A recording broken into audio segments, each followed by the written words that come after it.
Welcome to my channel. In the fast-paced era, let's cultivate slow cognition. Hello, I'm Speaker001, and today we'll be discussing the book The Black Swan. The book The Black Swan has been available for more than 10 years now and has maintained a consistently high level of sales. The Black Swan theory has had a significant impact to the extent that there is a dedicated term for it in the modern stock market.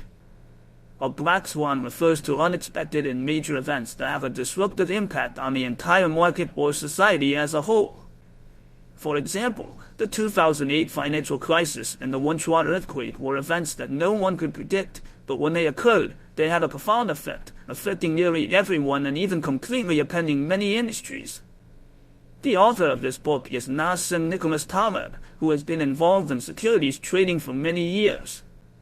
Due to the ever-changing nature of the stock market and the presence of numerous uncertainties and risks, he had the opportunity to study these types of risk events.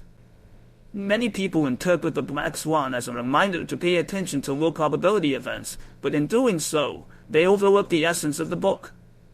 In reality, the book reflects on the fallacies in human understanding of mathematical statistics, probability, and logic, and it deeply reflects upon these misconceptions with a scientific spirit. If we grasp the concepts mentioned in this book, it can help us become more rational individuals, less prone to being deceived by sensory or emotional influences. In the past, Europeans believed that all swans were white because they had only seen white swans in Europe. However, with the discovery of new lands, they found black swans in Australia, completely overturning this perception. All other inferences that were based on the assumption that all swans are white were then invalidated. For example, in European languages, there were phrases describing something as white as a swan, but after the discovery of black swans, such descriptions became obsolete. Therefore, the discovery of black swans inevitably brings a lot of chaos. It reflects a pattern in human cognition, where if all the swans you see are white, you conclude that swans are white. This is known as induction in logic. The fundamental problem with induction is that unless you have seen every single swan in the world and found them all to be white, you cannot make an accurate conclusion that all swans are white. As long as there is a possibility of oversight, even if you have only encountered one swan that you haven't seen, you cannot conclude that all swans are white. A couple of days ago, kindergarten was about to start, and a friend of mine's child was going to kindergarten, but they chose the most expensive one. He said it's just for peace of mind because the media always reports incidents of kindergarten teachers hitting children or other kids not getting enough food during mealtime.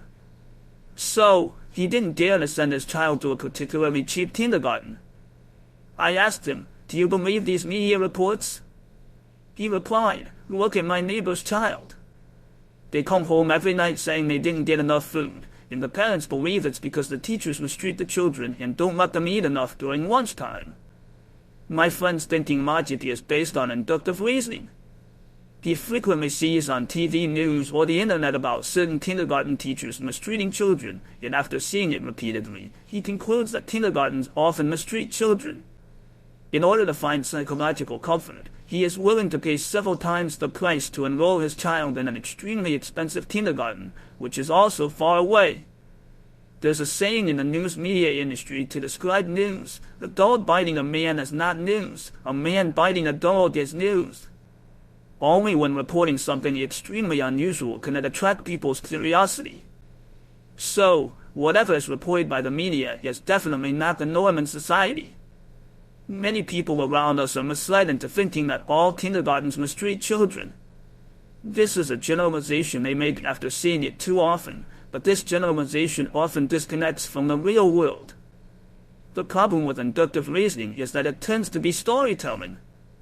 We often hear stories about elderly men and women being deceived by Ponzi schemes after retirement. They are told about a fantastic investment opportunity that promises high returns. The scammers make sure that the first group of people who invest actually make money because only when they see the money do they realize the high returns. They may continue to invest more money, and more importantly, they will tell people around them. When others see them making money, they also become envious and start investing. The pool of funds grows larger and larger, and when the scammer feels it's enough, they take all the money and run. If you ask the elderly men and women, they usually say things like, "My colleagues, Mr. Wang and Mr. Li, also invested and made money." So, they are actually listening to stories and using inductive reasoning to generalize that this investment opportunity can make money, and then they fall into the trap. As long as you have a little bit of rationality, you know that good things don't just fall from the sky, and there are no investment projects with such high returns. You may think that it's because elderly men and women lack education that they fall for such scams, but it's not entirely true. Even in your daily life, you can make this kind of error of being led astray by stories. 1. The king is dead, and the queen is dead too. 2. The king is dead, and subsequently, the queen died of grief. Most people find the second sentence more memorable because it has a stronger visual impact. The king is dead, and the queen, deeply in love with him, is overwhelmed with sorrow and eventually died as well. The second statement actually contains more information. The first sentence simply states that both the king and the queen died, which is one event involving two deaths. However, the second sentence describes several events. One person dies, and then another person, consumed by grief, also dies. The second sentence has more visual imagery, making it easier for us to effortlessly recall it to others. This is a characteristic of human narration. We always find ways to reduce the informational load of things we need to remember and simplify their complexity. Cause and effect relationships are good points of reference because they establish connections between information, making it easier to remember. Stories often have causal relationships precisely to reduce the complexity of memory, although stories derived from induction are not necessarily trustworthy. There is another reason. Stories can alter our memory, leading to unreliable recollections and deviations. Our minds do not necessarily record information in chronological order. Our brains are not like computer hard drives. In fact, they dynamically process incoming information. It's like continuously writing on a piece of paper, where each time you write something new, it covers up the old. Whenever you try to recall something, it often contains not only old records, but also many new additions. These additions make the original memories more coherent in terms of plot, even though they may not correspond to reality. But they are certainly more convenient to present as a story. Media frequently interviews veterans, asking them to recall their experiences during the anti-Japanese resistance. You will find that the plot lines these individuals remember often resemble those of TV dramas, which is inconsistent with reality. Moreover, they frequently mix up certain numbers. If you consult the available information and consider the historical context, you will discover that the numbers they provide are completely illogical. In reality, it may not necessarily be a deliberate exaggeration on their part. It is highly likely that their memories are faulty.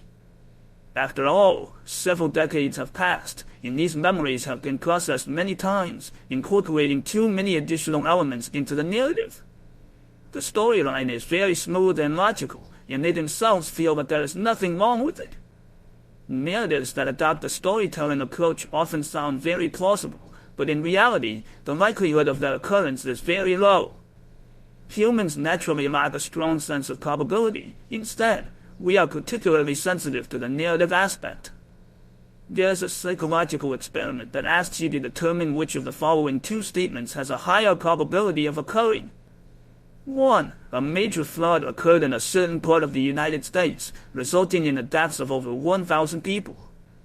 2. An earthquake occurred in California, which caused a major flood, resulting in the deaths of over 1,000 people.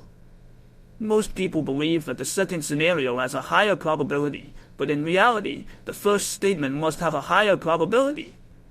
Because it broadly refers to some parts of the United States, any occurrence of a flood resulting in the deaths of over 1,000 people in any location within the country could be included in this event. The other sentence specifically mentions a particular region and combines an earthquake, a major flood, and deaths, which lowers the probability. Most people think that the second sentence has a higher probability because it is more specific and has a stronger visual impact. It has a narrative chain with cause and effect relationships, so it is likely to deceive us with its story. Here's another example. 1. Little Wang got married happily, and he killed his wife. 2, little one got married happily, and he murdered her to inherit her wealth. Most people would still choose the second sentence as having a higher probability because it sounds more plausible. In the first sentence, there could be many reasons why he killed his wife. Perhaps he went insane, or maybe he discovered his wife was having an affair, or he accidentally killed her during a conflict with her. Therefore, the first sentence has a particularly high probability, while the second sentence adds a condition that lowers the probability. However, because the second sentence has stronger visual imagery, everyone tends to think that the second sentence has a higher probability. When we frequently browse the internet, we sometimes come across sensational posts on patriotic forums. For example, recently, several major events happened internationally, and the person posting can connect these events, telling a story about China and the United States playing a power game behind the scenes. According to the post, China initiated one event, and the United States responded with another event. In reality, if these situations were really a result of both China and the United States engaging in actions against each other, the probability of such a scenario would be very low. However, many people find this story particularly convincing, bordering on conspiracy theories. Induction allows humans to summarize something resembling a pattern from a large number of repeated stories. When something does not repeat frequently, we tend to think it is unlikely to happen. This is a cognitive bias. Storytelling often misleads us and causes us to overlook randomly occurring events. This is why the entire human race failed to predict financial crises. This type of judgment leads to significant practical losses. For example, after the 9/11 terrorist attacks, people worldwide became concerned about this event and learned about the brutality of terrorists. There was heightened awareness towards terrorists, which was definitely excessive because repeated TV coverage brought a narrative element, leading us to conclude that terrorist attacks would happen frequently. In reality, the frequency of terrorist activities is much lower than we imagine, and black swan events have very low probabilities. Due to the heightened attention towards terrorism, everyone focused on it, considering it a constant threat. As a result, many risks that actually occur at higher frequencies were ignored. Driving a car is a highly risky activity that causes many more deaths each year compared to terrorist incidents. After the 9/11 attacks, the fatality rate from car accidents on American roads increased significantly because everyone's attention shifted to terrorism, and they relaxed their vigilance towards these common risks around them. For instance, hurricanes, tsunamis, and earthquakes are all reported by the media, and everyone pays attention to them. People from all walks of life donate money and supplies, which is commendable. However, the problem lies in a higher level of societal contribution and expenditure during every reconstruction process, resulting in significant resource waste and inequality. A major earthquake or tsunami may cause tens of thousands of deaths, but how many people worldwide die from diabetes in a year? How many lives does cancer claim annually? Due to the vivid imagery and compelling narratives associated with earthquakes and tsunamis, they create a tremendous impact on individuals. On the other hand, we have become accustomed to diabetes and cancer, so we completely fail to realize that we should allocate more resources to researching these diseases. In reality, this would be a better choice for all of humanity. This also applies to how the international community condemns war. If a media report focuses on the number of people killed in a war, nobody would be interested, and it wouldn't stir emotions. However, if the front page headline features a picture of a young boy lying dead on a beach, the entire society begins to condemn war. A photo of the deceased with a strong sense of image can outweigh the significance of hundreds of thousands of deaths in terms of its impact. This narrow aspect of human cognition misleads us and leads us to make decisions that are completely contrary to our intended goals. Nowadays, there are numerous animal protection organizations, and the rationale behind them is that kittens and puppies are also living beings. We feel that we have a responsibility and an obligation to protect the lives of these small animals. The animal protection organizations constantly disclose data on the increasing rate of species extinction each year. They highlight how many species are disappearing at an alarming pace, while we continue to construct tall buildings, destroy forests, emit carbon dioxide into the air, and pollute water. In essence, we humans are harming animals, and we should protect them because all lives are equal. This narrative sounds beautiful. However, if you were to conduct a statistical analysis, you would discover that the extinction rate of all species on Earth has been accelerating. This didn't start after humans entered the industrial era. In fact, the majority of species on Earth became extinct over millions of years. Only a tiny fraction of the species that once existed on Earth remain today, as most species couldn't adapt to the constantly changing environment and were eliminated. With so many species constantly going extinct on Earth, it's difficult to determine which extinctions are due to natural causes and which are caused by pollution. Who can clearly distinguish between the two? If you merely compile the total number of extinct species each year and tell everyone that humans are responsible for it all, it doesn't make much sense. The crucial point is that while the intention to protect cats and dogs is admirable, why do cats and dogs receive protection? It's because they conform to our human aesthetic preferences. The problem is that by protecting them, we harm other species. Americans may love cats even more than the Chinese do, with approximately 30 to 40 million stray cats in the United States. Releasing these stray cats into the wild results in the annual killing of over 2 billion birds and over 10 billion small mammals. Humans constantly advocate for bird conservation, and significant resources are dedicated to legislation and educating people against hunting birds. However, in reality, we ourselves keep so many cats, and when they become stray, they kill more birds than what our laws prohibit humans from killing. Are we really protecting animals or not? Are we doing good or harm to other animals? How can you determine the probabilities?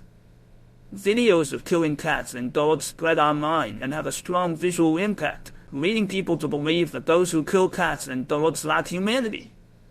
People become outraged and furthermore protect cats and dogs. However, after being guided by such stories, we cause much more harm to other species than we imagine. If you genuinely want to protect species, then you should calculate probabilities mathematically. Determine which approach should be taken instead of individually protecting one or two species at the expense of sacrificing more animals. That would be irrational. Global warming is expected to cause the extinction of many species, a story that everyone believes. Previous studies have found that the average global temperature has risen by over 1 degree Celsius in the past century. Many research institutions predict that it may rise by 2 degrees in the coming decades, which would lead to the extinction of numerous species and result in ecological disasters. Most civilized countries around the world believe in this. Global climate conferences call for emissions reductions to save the Earth and other species. Many social elites embrace this narrative and vigorously promote the ideals of environmentalism. For instance, a few years ago, CCTV's reporter Chai Jing conducted an interview with academician Ding Zhongli from the Chinese Academy of Sciences. At that time, academician Ding opposed implementing special carbon dioxide reduction plans for developing countries. Chai Jing questioned him, saying, "Shouldn't scientists have a greater sense of compassion and prioritize the interests of all humanity? How can you oppose this plan?" Academician Ding's response was simple: the Earth doesn't need humanity to save it. Throughout the history of the Earth, there have been periods much hotter than the present, with carbon dioxide levels many times higher. The Earth has evolved through such changes, and every environmental shift has inevitably led to the destruction of numerous species. Professor Ding's response highlighted how, after repeating the narrative of environmentalism too many times, most ordinary people can generalize a pattern through inductive reasoning. They conclude that we, as humans, are responsible for destroying other species and causing the overall increase in Earth's temperature. They believe we should take action and allocate all our financial resources toward this cause. However, they overlook other events with higher probabilities and place themselves at significant risk. Reducing carbon dioxide emissions implies slowing down human development. If unexpected circumstances arise due to this slowed progress, our resilience becomes diminished. Relying solely on inductive reasoning to tell stories will lead you further away from rationality. Most people are accustomed to induction and storytelling because it increases our chances of survival. In primitive societies, when you witnessed a tiger eating someone, your mind immediately formed a mental image of tigers devouring humans, instilling fear that prompted you to quickly flee. This experience formed a pattern that humans themselves deduced. Where a tiger appears, it intends to consume humans. These patterns and their genetic makeup have been passed down from generation to generation until now. That's why modern humans are particularly sensitive to narratives, while they are less interested in abstract logical concepts and probabilities. Our failure to recognize black swan events is because we have been trapped in a storytelling trap for too long and find it difficult to escape. The causes of black swan events are complex and abstract, and we naturally reject them, resulting in a lack of ability to mitigate risks when financial crises occur. To overcome this fallacy of storytelling based on logic, one approach is to emphasize experimentation rather than narratives. For the media, it means reporting on scientifically valuable discoveries rather than always focusing on sensational stories with significant biases. As individuals, we can read more books based on empirical research and fewer books that merely recount stories and evoke emotions. Additionally, we can make use of our inclination to enjoy stories and think inductively by guiding people toward correct conclusions through storytelling and conveying scientific information. Although storytelling can create fallacies, you can harness it to guide rational thinking. If you also enjoy discussing books like this, please subscribe to my channel. For more content about the book The Black Swan, stay tuned for the next chapter.